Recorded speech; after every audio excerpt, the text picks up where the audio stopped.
Hello and welcome to this week's edition of Chesapeake Weekly. Chesapeake saw its first snowfall in over 2 years last week. While it turned out to be a bit of a dud of a storm, the city was still ready for anything. We caught up with the Office of Emergency Management to find out more on how the city prepared and tips for moving forward through the rest of the winter. We're never really kind of out of the winter strike zone, so to speak. We have a couple more months that historically that we have seen snow. The rest of this month, March, and then actually into the first couple weeks of April, we always have the tendency or the ability to get some snow. So we don't want to let our guard down. We want to make sure that individuals are prepared. Make sure you have a good weather app on your phone. Make sure you're signed up for Chesapeake Alert. You can opt in for weather emergencies, weather notifications. Always go to the City of Chesapeake website. They're very good about posting information as far as what goes on with the city, the weather. Another good resource is ready.gov. They have a ton of information as far as both man-made and natural disasters and what you can do to prepare for that. And if you aren't already, you should take the time now to sign up for Chesapeake Alert. Severe weather always serves as a good reminder that staying informed of local emergencies is critical. By signing up for Chesapeake Alert, you can control what, how, and when you're contacted. Plus, you can opt in to several other alerts like trash collection reminders and weather alerts.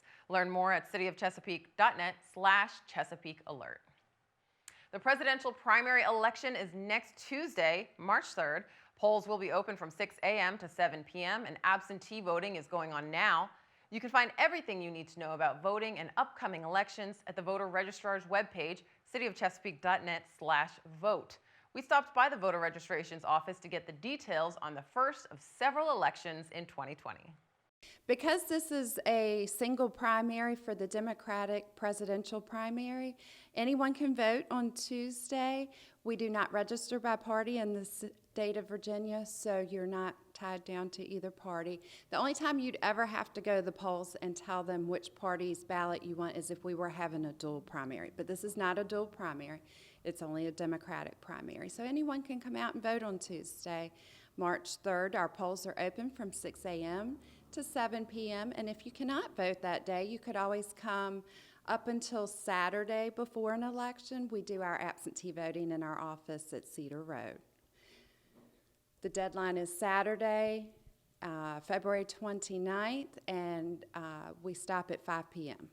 You'll go to your regular polling location on Tuesday that you're registered to vote at and go to for general elections. If you don't know where that is, you may call our office at 277-9797, or you can go online and check at www.elections.virginia.gov. The City of Chesapeake and Chesapeake Public Schools are embarking on a long-term planning effort. The facilities master plan and attendance zone study will look at major capital investments, such as new construction and renovations of current school facilities. It'll also involve an analysis of attendance zones to identify opportunities to maximize current school facilities. The process involves several opportunities for public input, one of which is coming up next month. Chesapeake Television's Heath Covey met with the consultant working on the project to learn more about the process and how the public can get involved. Hello, I'm joined today by David Sturtz with Cooperative Strategies, the consulting firm helping the Chesapeake City and school leaders study facility needs for our schools in the coming years.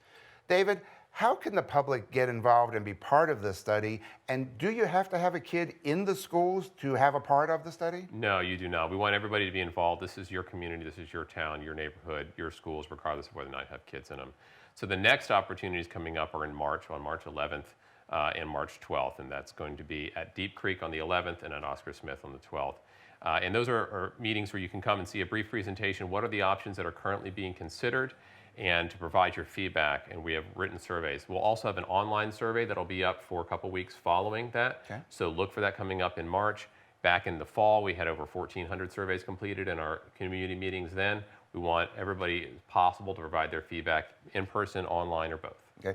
And like it said on the screen, you can find those surveys online at cityofchesapeake.net. You can also find a link to them at cpschools.com, which will get you right to the survey so you can add your time and your interest into the process. David, thanks for being here. Appreciate it. Learn more about the process and view presentations and information from the past meetings at the project website, cityofchesapeake.net/CPSfuture.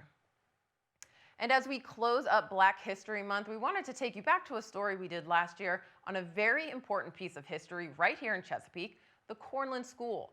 This former one-room schoolhouse for African American children tells an important part of our city's history, and the Cornland School Foundation is working to make sure it's preserved. Now, right now, we're trying to raise funds to restore this building that was built in 1902 for African Americans, and at that time, it was one of the only buildings that African Americans could attend school. And they had all 7 classes, all of the subjects taught by one teacher, and that's amazing. And that's history. Now, it was Norfolk County at that time, but we want to move it so it'll be accessible to our Chesapeake residents, to residents, visitors from throughout Hampton Roads, even the state of Virginia, to see what it was like for African Americans to go to school, over 100 years ago. And many of the students had to walk 5 miles or so just to get to school in the snow and the rain. And a lot of them were taunted by students who rode by on school buses while they had to walk 5 miles to get here every day, and then have to try to get home before it got dark. So that was a challenge. We want people to see this. The foundation continues to raise funds to move the school to a new location better suited to welcome visitors. There are many ways you can help make that happen. Learn more at facebook.com/Cornland School Foundation.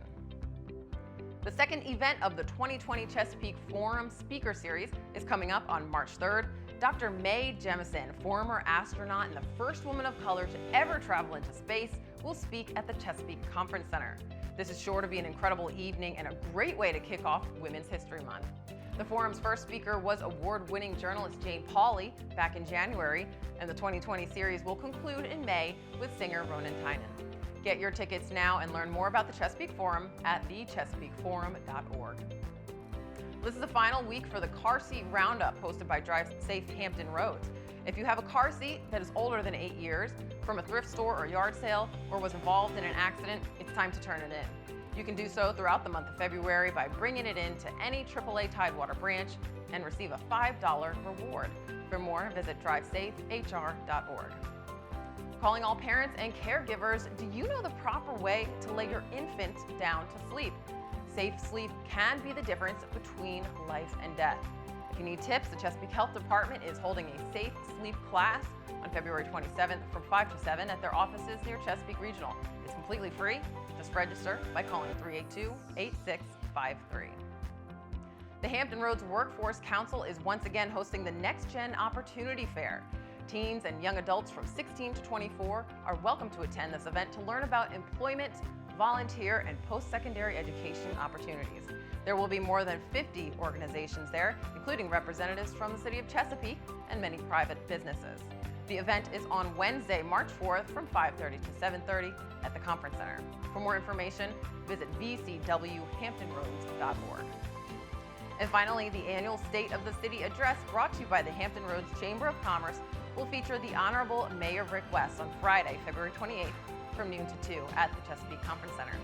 Tickets to the luncheon are $60 for Chamber members, $80 for others. You can purchase yours online at hamptonroadschamber.com.